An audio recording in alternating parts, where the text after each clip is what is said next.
Yeah, just a really disappointing start to the game. Not our best first half. Credit to New England; they came out and made us really uncomfortable and should have punished us, to be honest, 2 or 3 times. I give credit to Carlos and the big save that he had early then led to our first goal. But again, we were a little bit loose in our defending. Guys kind of were playing out of position and running all over the place. It didn't look like us. We got in at halftime, had a talk that we can do better, and the guys really responded. In particular, El Seno getting the goal right out of halftime, I think, turned the whole game and made them have to change a little bit. But they presented a lot of problems for us with almost four guys up top being very direct, fighting for second balls. But overall, a good win for us at the end of the day. Good to get some guys going, and can't say enough about this group that's now had a lot of adversity in some ways on the field, in some ways behind the scenes. But every player to a man has stepped up in a big way for us. We have a good thing going right now, but in this league, you have to recognize you can lose it very fast. So have to keep the momentum going, not get complacent, and look to push things forward because, again, difficult week with 3 games in a week, but our players showed that fitness-wise, they can handle it. What was that conversation like at halftime, and how happy were you with how immediate and how long-lasting the response was? So there was when I walked off the field, there was 2 ways I was thinking about halftime. I thought about losing my mind and doing the old, because I don't go to it too often, throw something, get a reaction, go negative on them. But I didn't think that was right. I thought it was important to stay positive and stay calm. I think we already had lost our minds a little bit on the field and on the sidelines as a staff with our frustration with the referee. At times in the first half, sometimes wrongly, we lost our minds because he made good calls. But we just kind of emotionally kind of checked out and got a little flustered. So I decided to stay positive. Said we were lucky at 1-1, but it is still 1-1. And if we still play the way that we're capable of, and everybody raises their level a little bit and is a little sharper with the ball, and actually is willing to do the running defensively and look like us, things can change. So it shifted approaches, tried to stay positive at halftime, but the players knew. And that's a sign of a team with great veteran leaders, because they knew I didn't have to come in and scream at them. They knew that they were poor in the first half, and the response speaks for itself in the second half from them. How angry were they, and did anybody in particular in the locker room of the players Yeah, say it's a group that knows now, So again, the work that Harris has done for this team to play 3 games, 90 minutes, and dominate them in a week. Ali, same thing. So the veterans have their finger on the pulse of things. They know when it's not us, and that first half was not us. We were lucky, like I said, to have it only be 1-1, and had a good response in at halftime, starting with, again, El Seno making that play, and then a lot of our forwards coming to life and doing what they do best.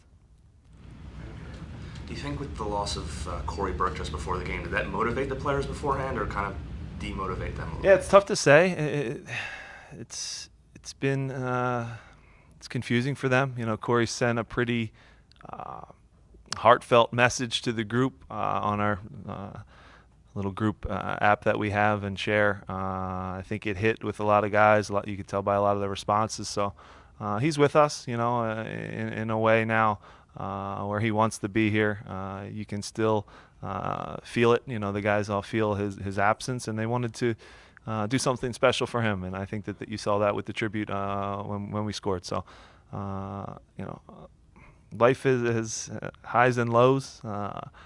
He's a great kid, and we want him obviously back as soon as possible. He's a great striker for us, and I think the guys rallied around that. But again, emotionally, it is tough. You don't know whether it's going to be high or low, or take things away. I guess when you win, everyone can write that it was a positive, or spin it however we want. Mike, finally get Sergio Santos back into Yeah. the team and comes up with 2 goals. What did you think of his performance? Yeah, he should have had 5 goals, honestly. So he has the quality to score. and be dangerous. You can see his movement in the box, how dynamic he is, has that knack for when balls are bouncing in and around there. His movement is powerful, it's fast, and he's good at getting to the near post, and he got some good success from that. Got some tap-ins.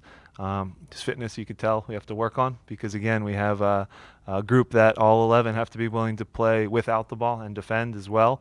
But so he had a little fatigue in his legs for sure. That adrenaline wears off quickly, and in about he scored 2 goals in 8 minutes. It's a roller coaster, and I think he did fatigue a little bit. But with his quality, you guys can see it, how powerful he is, explosive, fast, can find his own shot.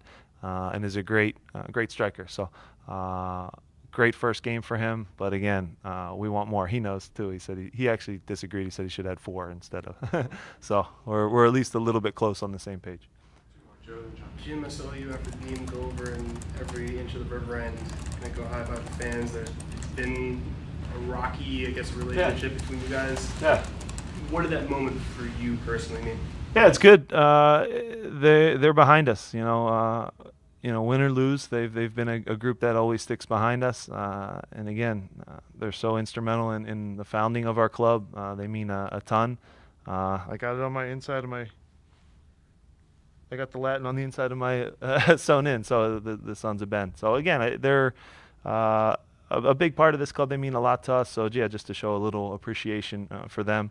And there can be negative times for sure. I do think I will stick up for our group and our guys. We do well here in our last. I actually did the math. In our last 50 at home, I think we're 32, 11, and 7. So that's a good home record. We have a good team in this building, and it's because of the Sons of Ben. They really push us on.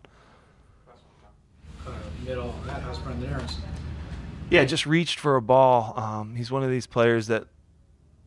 Harris challenges him with these through balls through the lines to him, and I think he just reached for one that was a little too far. Hip flexor. I just spoke with him as he walked out, and he was optimistic that it wasn't serious. Initially, when those ones happen, and it's something where you're reaching and stretching, and it's non-contact, those are usually the dangerous ones. But he felt something wasn't right. I don't think it's too long. Don't want to speculate though either, so we'll see. We'll get some tests, I'm sure, but overall I think it won't be too major. And obviously we have Marco coming back too, so that's a good thing. Thanks, guys. We'll go to the locker room. All right, thanks.